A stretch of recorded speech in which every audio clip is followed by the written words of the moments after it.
Hey everybody, welcome to the show that has never called Santa Claus Kris Kringle once. Until now. That's right, it's 5 minutes you won't get back. A little show we waste 5 minutes of your time, but just remember the 5 minutes doesn't start until we say it does. I'm Brian. I'm Heather, and do you know who invented Christmas lights?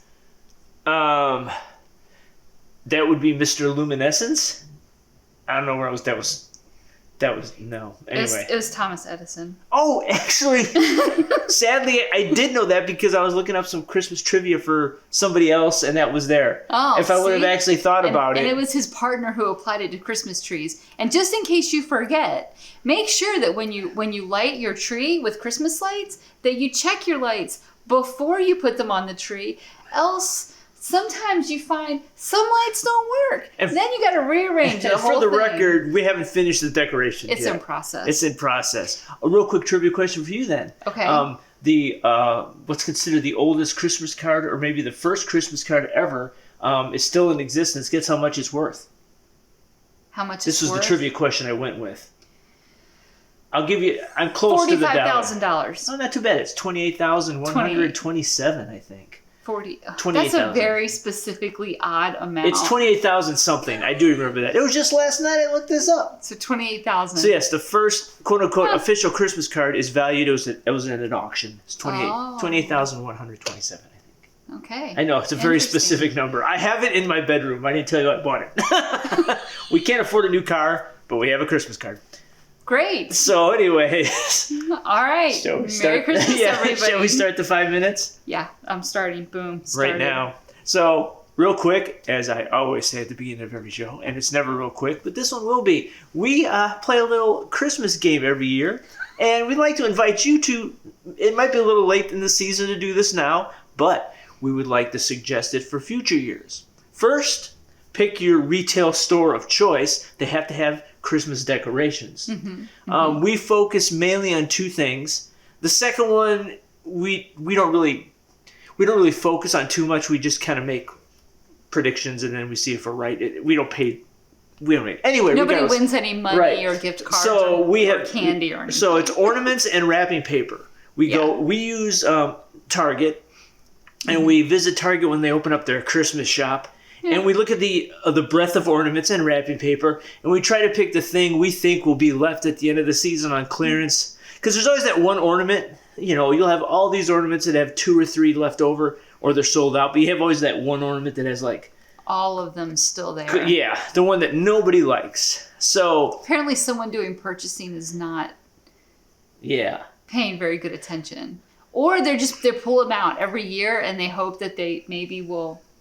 Yeah, so 1 year. I think we'll insert some pictures of Target right now that we took some pictures of. And once again, we've realized living in Myrtle Beach and we moved to Kentucky that the items go quite quickly, more quicker than they did in Myrtle Beach. That's true. They sold out pretty quickly. So it's once again, it's just information, something fun for you guys to do. Because if you go to a store multiple times, it's fun to make a guess on which ones. And yeah, if you want to make a wager, knock yourself out. We don't wager. We just get amused at the fact we're always pleasantly surprised. We're not normally right, and we're pleasantly surprised at what was left. But worst case scenario, even if you lose, think of all the fun you've had pulling out and looking at all of the weird Christmas ornaments or the wrapping paper that.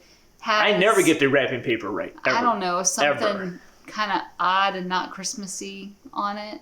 I don't know. And they have some weird stuff out there. And we try to avoid you get the repeats. Don't really focus on those because you assume that people go to Target to get an ornament and they're not going to buy that again because they bought it last year. For example, the one I never pick every year, the Christmas pickle. Target always has the Christmas pickle. They do. Yeah, and if you know what the Christmas pickle is, great. If you don't, look it up. It's a German thing. It's a Christmas tradition. I think it was Germany, right? And they hide a pickle in the. See, now I'm just going to tell you because our 5 minutes aren't up. But no, they hide a pickle in the tree, and then the person who finds the pickle gets some sort of prize. They get a prize. So that's a Christmas game you and your family can do for fun. That's our.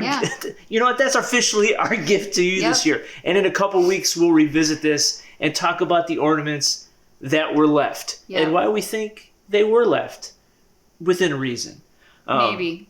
But real quick, Yeah. I know our 5 minutes isn't up. I want to share my ornament story growing up yeah, because you- Christmas is nostalgia, and I'll make this real quick. Was it a Spider-Man ornament No, that you and I don't your even mom remember. made? We made a bunch of different ornaments, and it was made out of like plaster or flour and dough. Yeah, it was a dough. Yeah, They were like dough clay. ornaments, right? Yeah. Clay ornaments. Okay. And the mixture wasn't right, and real quickly it was a fiasco because the ornaments themselves, I remember it was a gingerbread man, it was like an actual ornament itself. These were all quite ugly to begin with, let me preface.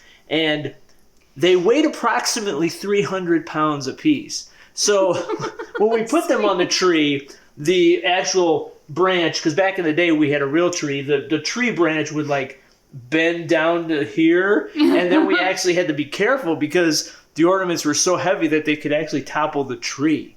So we'd actually counterbalance. They were, usually you put your ugly ornaments on the back. They were all ugly, so we had to put some on the front. You had to balance it out. Yeah, the gingerbread Nice. man looked like a melted demon, Oh. if I remember correctly. And the ornament, I'm just going to be honest with you, looked like a testicle. So you put one on the front, or two or three on the front, two or three on the back, counterbalance that bad boy, and you had a safe tree. And when you were taking the tree down, you had to have somebody hold on to one side to make sure when you're taking the other ornaments off that an accident wouldn't happen. I mean, you have pets in the house. You don't want this pine tree crashing in and killing your cat or dog Yeah. or goldfish. That's another story. No, that actually didn't So happen. who made the really horrible looking? Me and my mom. ornaments? So both of you I think, contributed. yeah, Were yours I better can't, than I were can't. You were a kid. No, they I'm were both horrible. We Oh. all contributed to the horribleness. Okay. But as a young child, I can actually say mine were worse. Oh, So, there you Perfect. go. Perfect time. so anyways, everybody play that game. Have a good time with family and friends. And we'll be back. Well, we'll do one next week. But the following week, we'll talk about what we got right and what we got wrong on our Christmas game. And anyway, I'm Brian. I'm Heather. And just remember, it isn't a great day until we wasted 5 minutes of your time. We'll talk to you next week. I'm going to go downstairs. Well, I'm going to fix this light.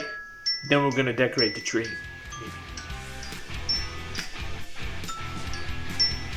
No!